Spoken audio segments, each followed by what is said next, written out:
Right, good day, grade sevens. Today we'll be looking at the vocabulary which we'll be using in our reading piece or our literature for this week. And we'll be looking at the meanings of the vocabulary, and we'll also be looking at how we can use this vocabulary in sentences so that it makes sense. The very first word that we'll look at today is crisis. Crisis. A crisis is a situation that is very bad or dangerous, a turning point at which a change must be made for better or worse. That is the definition of the word crisis. It is a situation that is very bad or dangerous, a turning point at which a change must be made for better or worse.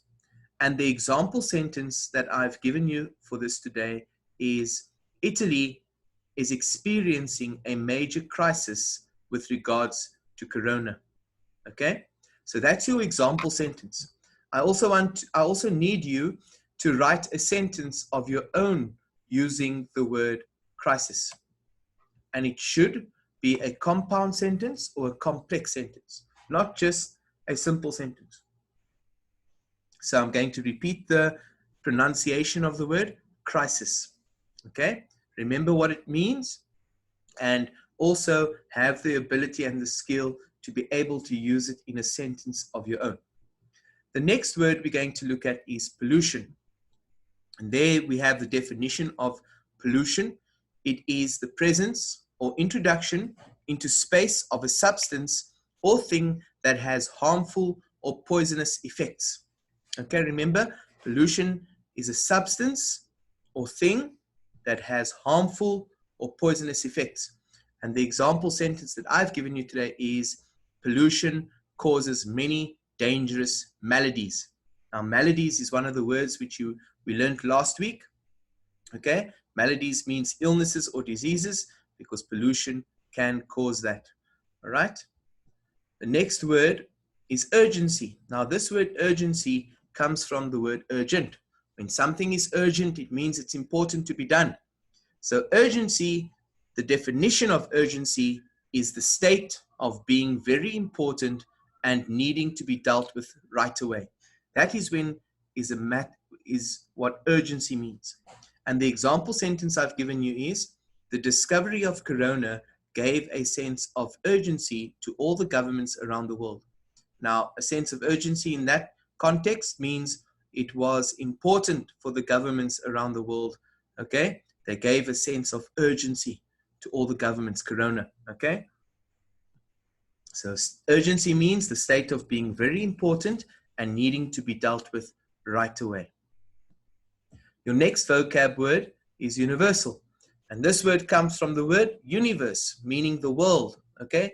So when we talk about the word universal, the definition means involving everyone in the world or in a particular group, true or appropriate in every situation. So universal is involving everyone in the world, okay? We also get what's called a universal remote, and a universal remote can work on any TV. Okay, example, we are currently experiencing a universal crisis. Now, meaning what's happening in the world with corona at the moment, it involves everyone in the world. Everyone is in a crisis at the moment. We are all struggling with something, okay, due to this pandemic that we are going through. The next word is illusion. Now, an illusion means something that appears real but actually is not real. Okay, for example, that unidentified flying object that you saw wasn't real. It was just an illusion. Okay, it appears real, but actually it is not real. That's the meaning of the word illusion. And the reason why we're doing this vocab words is because we're going to come across some of them in the literature or in the speech that we'll read a bit later. The next word is environment. Now, environment means land, air, and water in which people, animals, and plants live. And all the natural features of these places is the environment. Example, humans are the only ones responsible for destroying our beautiful environment. Everything, land, air, water, okay? So now, as part of your homework, you will need to use the vocabulary you learned today in sentences of your own. And you also need to read the new story, which I'm going to do with you now for a little bit. Okay, we will start because it's quite a long story. So we will now go, you will open up your English books and you will turn to page 373. And here you see the vocab which is part of this speech: crisis, pollution, urgency, universal, illusion, and environment. So we'll go down to the story and I will start reading off the text for you. Okay, so this is a Nobel speech given by Al Gore, and we'll have a look at the background of the story. It says here, the Nobel Peace Prize is a prestigious award granted to those who have done outstanding work to promote peace in the world. The Nobel Prize was established by Alfred Nobel, a Swedish chemist and engineer known for inventing dynamite. The 2007 Nobel Peace Prize was awarded to Al Gore for his efforts to educate people about the threats posed by man-made climate change and to urge people to act against the effects of climate change. So last week we had a look at writing a speech and all the elements involved in writing a speech that can persuade the audience or that can convince them about what is right or wrong. So he writes a beautiful speech. Okay, it's quite a difficult piece, but we just need to understand the basics of this piece. Okay, so I'll read the first 3 paragraphs as part of this lesson, just to get you going. And in the next lesson, we will continue the reading. Nobel Lecture, Oslo, December 10, 2007. Your Majesties, Your Royal Highnesses, honorable members of the Norwegian Nobel Committee, Excellencies, ladies and gentlemen. So this is how we need to always start off a speech when we address the audience. We need to address the people that's in the audience in a very good manner, in a respectful manner, so that we can draw their attention to what we have to say. And then in paragraph 2, Al Gore goes further on in his speech and he says, I have a purpose here today. Okay? He draws the attention. He uses persuasive techniques to attract the attention of his audience. He says there, I have a purpose here today. It is a purpose I have tried to serve for many years. So he says how difficult it was. I have prayed that God would show me a way to accomplish it. Accomplish means to succeed in it. Sometimes, without warning, the future knocks on your door with a precious and painful vision of what might be.